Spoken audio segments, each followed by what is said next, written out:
Hi, I'm meteorologist Tom Atkins. Welcome to our Winter Weather Special 2020.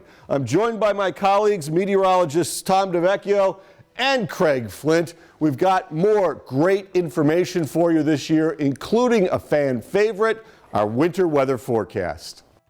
We know the pandemic has influenced us in so many ways, and that includes how we forecast. Craig Flint has more on that and how you can help us out this upcoming winter. But first, as we often do as meteorologists, we have to look at the history books. Tom DeVecchio dives into temperature trends over the last 80 years.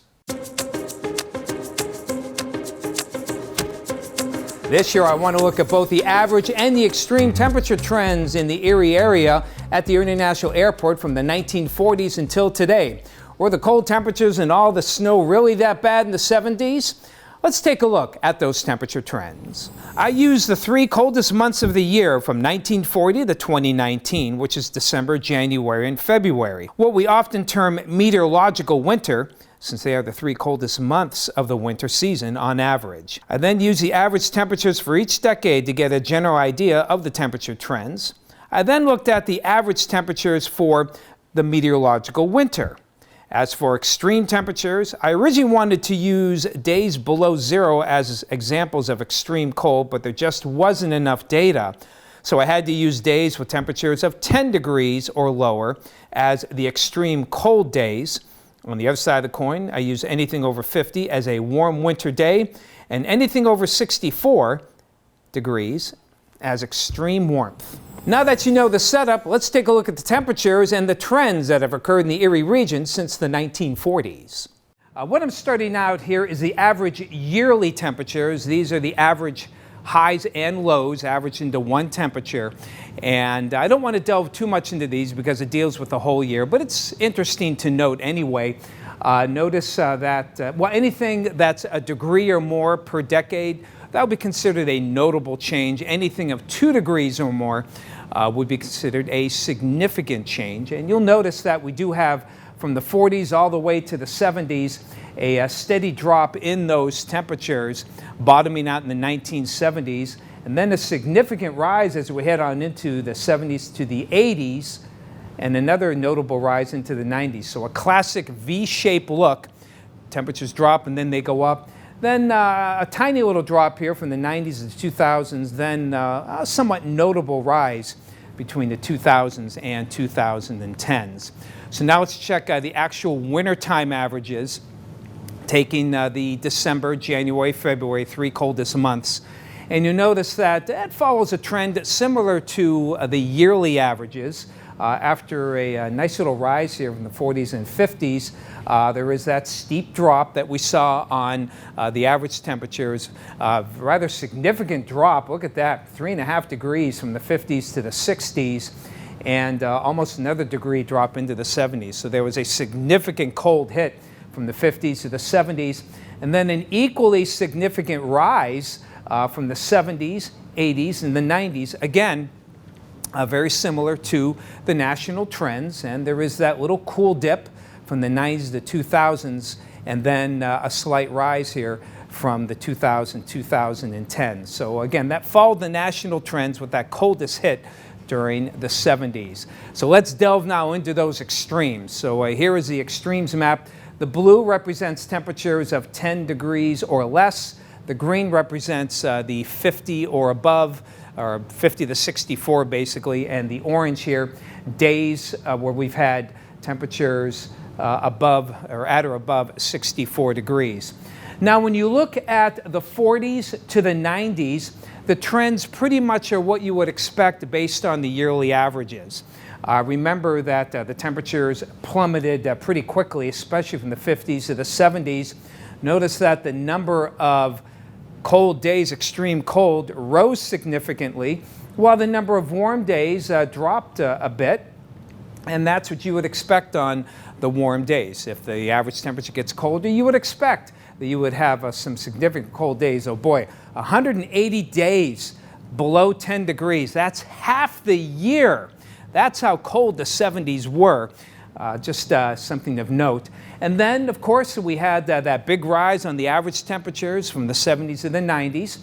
And you'll notice that we just about doubled the amount of days that we went above, at or above 50, and went up pretty quickly from 2 to 12 for the 80s and 90s when it came to the extremely warm days, and then a noticeable drop in half of the number of extreme cold days, kind of what you would expect.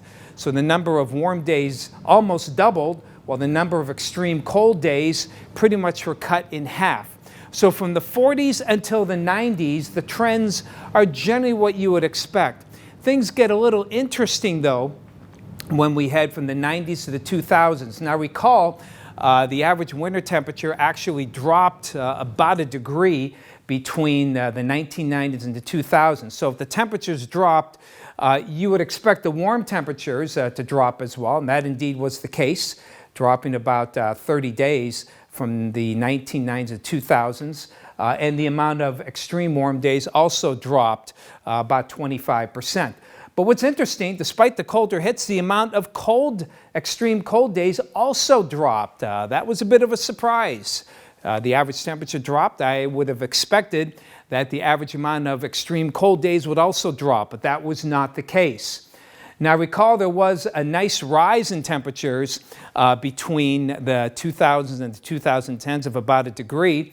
So predictably, the warm temperatures went up, and can't disregard the extreme increase in the amount of extreme warm days.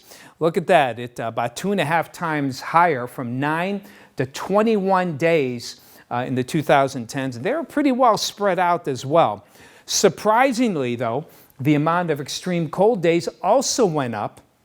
So even though the average temperatures went up, the amount of extreme cold days went up as well.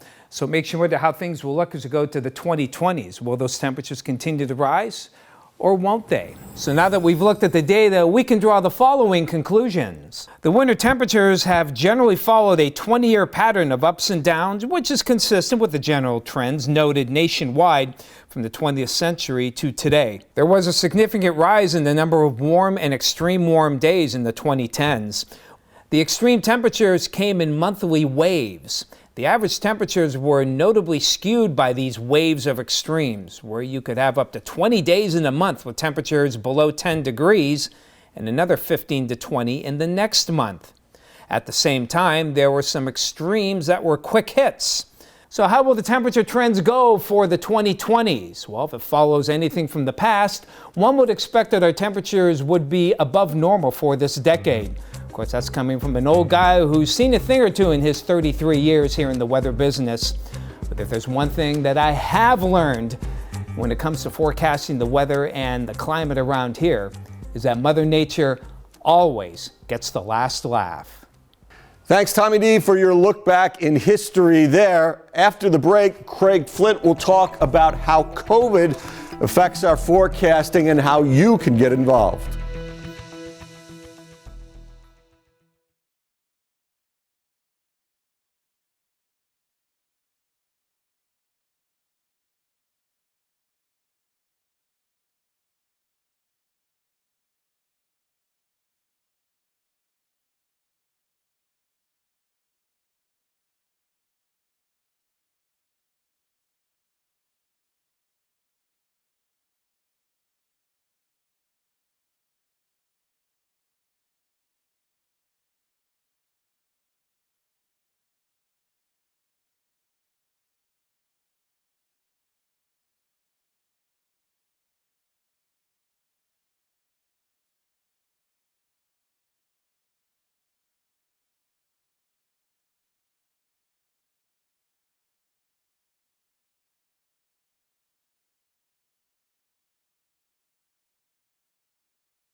COVID-19 has even had an impact on what we do as meteorologists. But did you know you could help?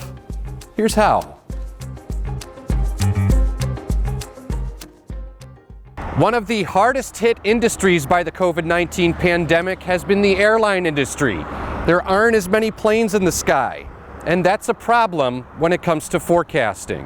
Weather data, we've had some significant reduction in some of that, whether it is the airplane data that we get from the loss of air travel, especially in the spring and early summer months, that was certainly impacting some of the global models and local regional models that ingested some of that data. Northwest Pennsylvania, it's such a unique place when it comes to the weather, and it can vary greatly from the shoreline of Lake Erie to Edinburgh in the heart of the snow belt.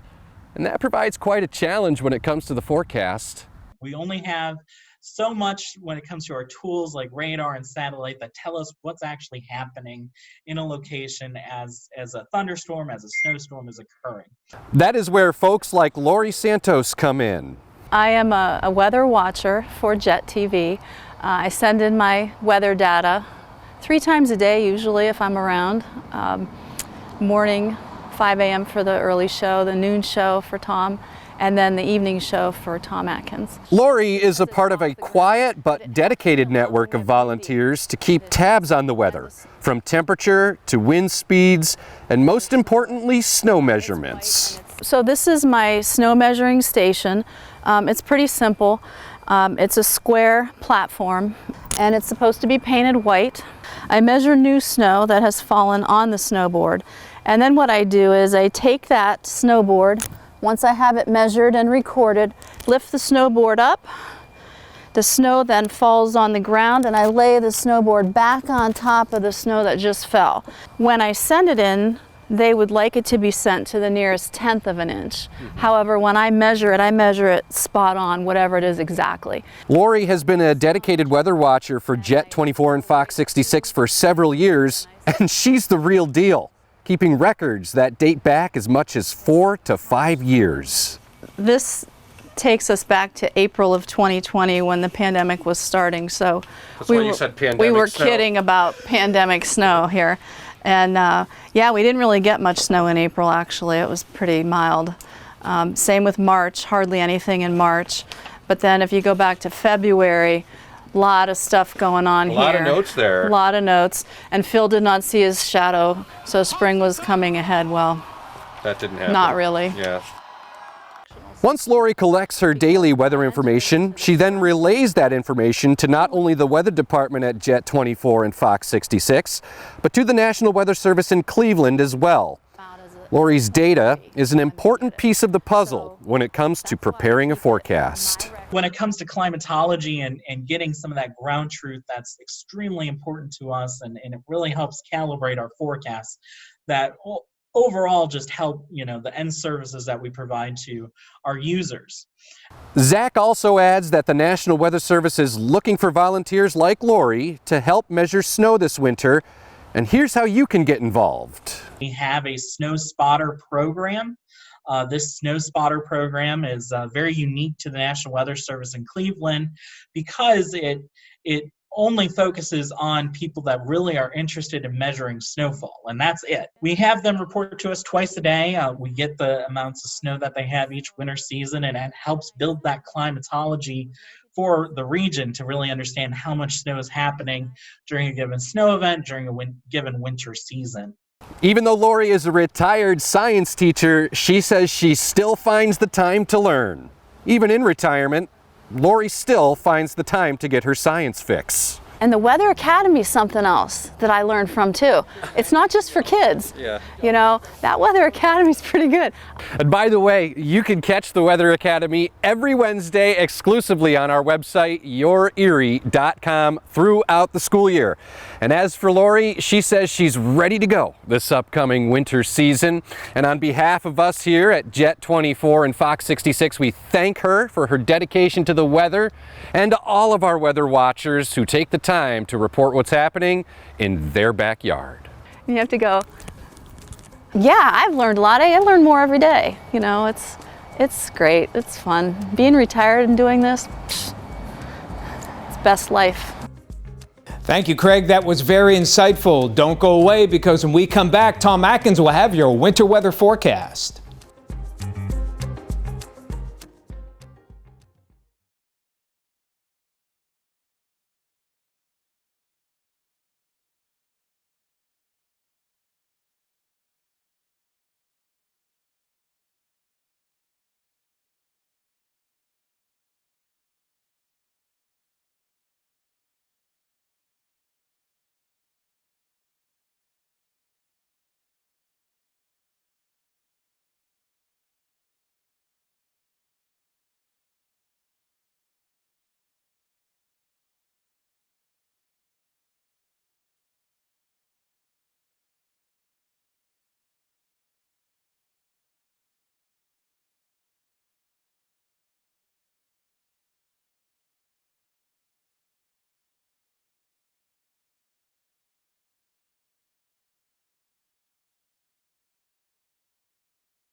Okay, it's that time again. We've crunched a lot of data. Now it's time to show you what we think the upcoming winter will hold. Erie winters vary. They can be sunny, they can be very cold, they can be very snowy, and lately we've had a couple of mild ones. So there's different winter forecasting methods that we use. We're going to key in on this one a little bit more this time around. ENSO stands for El Nino Southern Oscillation. And this year we are in a La Nina pattern. We'll explain that in more detail. Now, some folks like to use the woolly worms, but what happens if you get two different patterned woolly worms? And of course, the Weather Service has already issued their outlook, which is more towards the mild side. But we like to use analogs when we look at a winter here because Erie is so unpredictable. We'll get to that as well. First, the Southern Oscillation. El Nino involves the warming of the Pacific Ocean, and La Nina involves the cooling of the Pacific Ocean. And when neither is in phase, we call it neutral. Now, this topic was discovered hundreds of years ago by Peruvian fishermen off the coast of Peru. El Nino is the warming of the eastern Pacific Ocean off the coast of South America, including the country of Peru. And these Peruvian fishermen noticed late in the year on certain years that they would have less of a fishing population. They would be swimming away to cooler waters because the warming waters of the Pacific drove them away, and they'd have a poor fishing season. And since it happened late in the year, sometimes in December, they named it in Spanish El Nino, the little boy, or the Christ child, because it happened around Christmas. Now, La Nina is the opposite. It's the cooling of the Pacific water. So here's a graph over time. You can have warming, El Nino, as you can see in some of these years that are depicted here, and then you can have cooling, La Nina, and that's what we are into right now. And it's an irregular pattern of winds and sea surface temperatures over the tropical eastern Pacific that affects the climate in the tropics. Now, we're not in the tropics, but sometimes it can have an effect on our climate. And we call that, here's a big word for you, a teleconnection, a linkage between weather in the atmosphere, circulation from one part of the globe to the other. So weather can affect other portions of the country. The atmospheric circulation can do the same even away from the source. So here is the El Nino, the warming of the Pacific. And generally what happens when you got that going on is you get a lot of warm air, and that can stretch close to our area. And then in the south, it's a little bit different with cooler temperatures. Now, as far as the precipitation side of an El Nino, it's usually a little drier in the northern United States, and it's very wet in the West Coast and Gulf. In fact, this is where California gets a lot of storms and mudslides and things like that, and gets very wet also. Texas, Louisiana, Mississippi, and Alabama. That's the El Nino side. But what we've got going through is La Nina. So where El Nino can cause abnormally warm temperatures up here, and you can have the buttercups and the snowdrops blooming in winter, La Nina is a little bit different.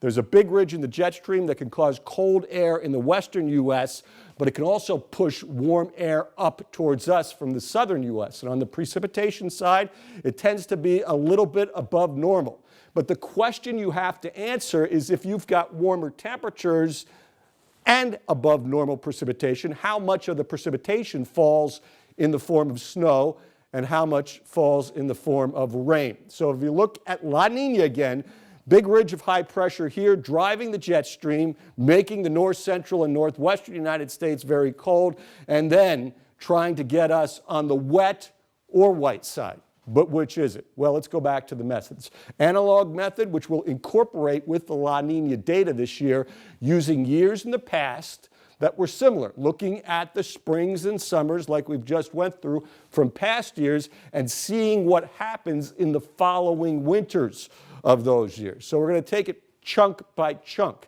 As far as La Nina years are concerned, here's a few in the recent past. 1617 yielded 78.6 inches of snow for Erie.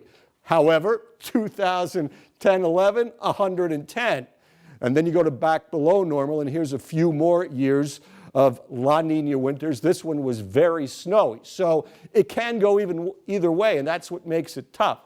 So if you look at the overall analog pattern, the temperatures usually turn out a little bit warmer than normal. The precipitation is a toss-up. So let's just kind of go month by month here. First of all, we're going to use November even where we're in it.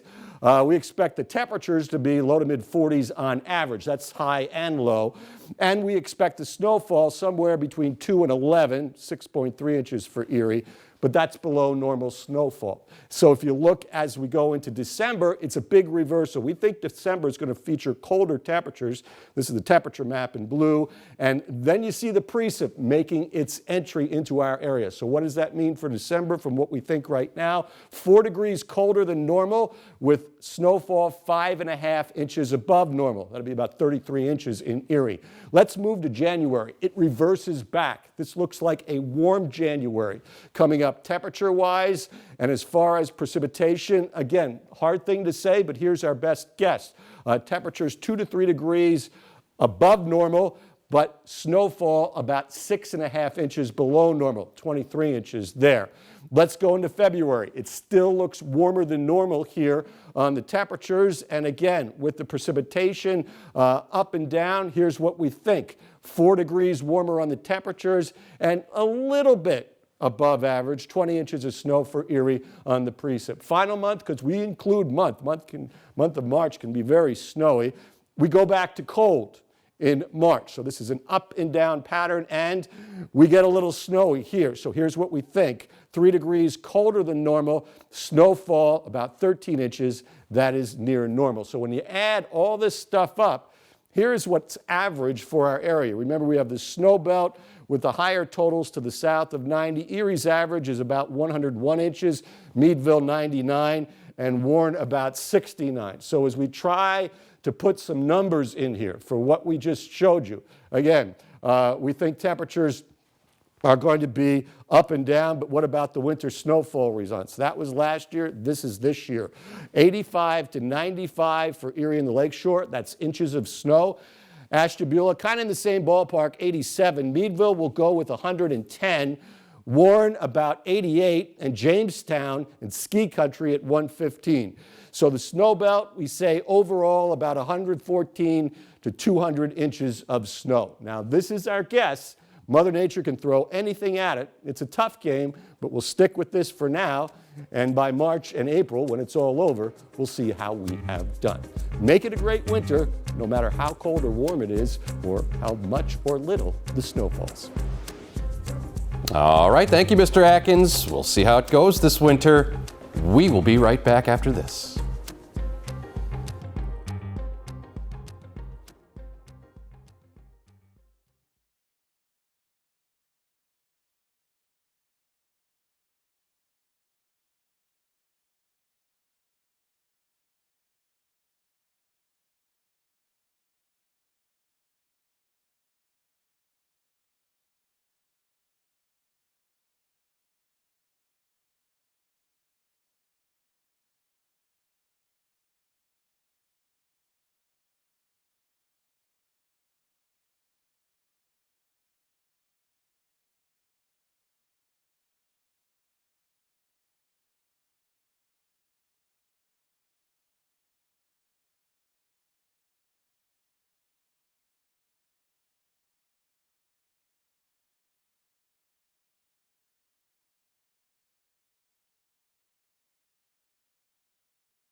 Thank you so much for watching our winter weather special. It's always a pleasure to give you important and interesting weather information. And we are your weather authority, and that means we will work hard this winter to provide you with the best and most accurate forecast.